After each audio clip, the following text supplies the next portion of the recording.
आता असं समजा की तुम्ही एक शेतकरी आहात आणि सरकारनं आणलेले 3 नवे कृषी कायदे तुम्हाला मान्य नाही आहेत, म्हणून तुम्हाला त्या विरोधात आंदोलन करायचं आहे. पण इथं ज्या कायदे मंडळाने हे कायदे बनवलेत त्यांच्याचकडं कार्यकारी सत्ता म्हणजे एक्झिक्युटिव्ह पॉवर पण आहे. म्हणजेच पोलीस दलं ही त्यांच्याच अखत्यारीत येतात.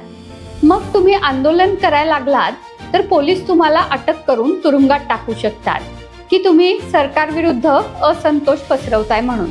या अटकेविरोधात तुम्ही न्यायालयांकडेही दाद मागू शकत नाही, कारण न्याय देण्याची सत्ता सुद्धा त्याच यंत्रणेकडे आहे.